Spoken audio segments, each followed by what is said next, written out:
Uma viagem ao surgimento do samba urbano e da Umbanda. Hoje eu trago para vocês Desde que o Samba é Samba, de Paulo Lins. Eu sou Diego Cardoso e esse é o Cultura e Ação.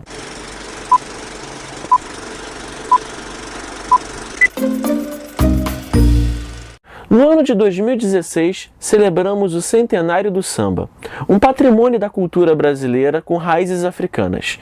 Foi no dia 27 de novembro do ano de 1916 que Ernesto Joaquim Maria dos Santos, também conhecido como Donga, registrou na Biblioteca Nacional aquele que é considerado o primeiro samba, pelo telefone.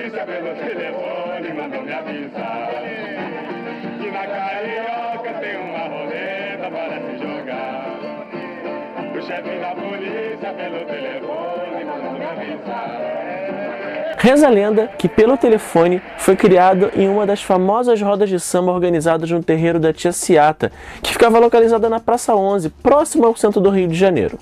Eu queria fazer um vídeo aqui para o canal que falasse sobre o centenário do samba, mas eu não sabia exatamente como trabalhar com isso. Foi então que eu tive a ideia de procurar um livro que fosse ambientado no universo do samba, e eu não fazia a menor ideia de que seria uma tarefa tão difícil, porque a maioria dos livros que eu encontrei na minha pesquisa eram livros sobre a história do samba, livros de não ficção, que não era exatamente o que eu estava procurando. Foi aí que eu me deparei com esse livro aqui, Desde que o Samba é Samba, do Paulo Lins, publicado pela editora Planeta. O Paulo Lins é o mesmo autor de Cidade de Deus.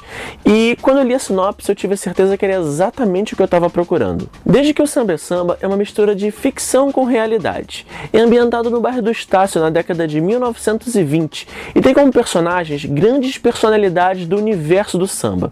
A famosa Turma do Estácio, formada pelos sambistas Ismael Silva, Newton Bastos, Bide, Baiaco e Brancura, que é o protagonista da trama que narra a história da criação da primeira escola de samba, a Deixa Falar. Esse romance histórico, todo narrado em terceira pessoa, acompanha o triângulo amoroso formado entre o malandro e compositor Silvio Fernandes, também conhecido como Brancura, a prostituta Valdirene e o português Sodré, que protagonizam cenas de ciúme, sexo e violência, tendo como trilha sonora sambas famosos, como Deixe Essa Mulher Chorar e Me Faz Carinhos, que se fazem presentes em várias partes do livro. Eu gostei muito do estilo do Paulo Lins, a escrita dele é bastante envolvente.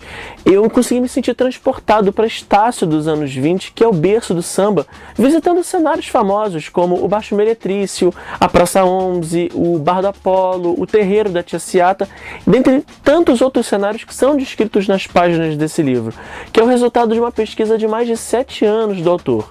Com isso, Desde que o Samba é Samba, consegue ser um retrato fiel de época, mostrando como era a vida e os costumes dos moradores daquela região, que em grande maioria eram negros, descendentes de escravos, que sofriam com discriminação e perseguição.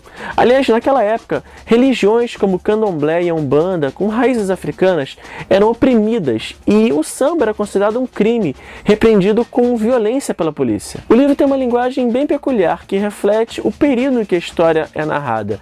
Então é bem comum você se deparar com expressões, com gírias, que eram comuns naquela época, mas que hoje em dia estão em total desuso, mas não é nada que vai impedir você de entender o sentido de uma frase. E uma outra coisa que eu tenho que falar sobre esse livro é que ele é um livro adulto, então é um texto sem pudores, tem muita cena de violência, tem muitos palavrões e cenas bem quentes de sexo. Mas quando eu digo quente, não é 50 tons de cinza, são cenas de sexo quentes de verdade. O livro também dedica algumas páginas para poder contar a história do surgimento da Umbanda em 1908 e mostra como que essa religião se relaciona tão intimamente com o samba e as escolas de samba. Por isso, entidades da religião como o seu Zé Pilintra, Maria Padilha e o seu Tranca-Rua também são retratados no livro. Uma coisa curiosa sobre o livro é que alguns personagens tiveram os seus nomes disfarçados na história. Personalidades como Mário de Andrade, Ismael Silva e Tia Ciata, por exemplo, são tratados apenas como Mário, Silva e Tia Almeida.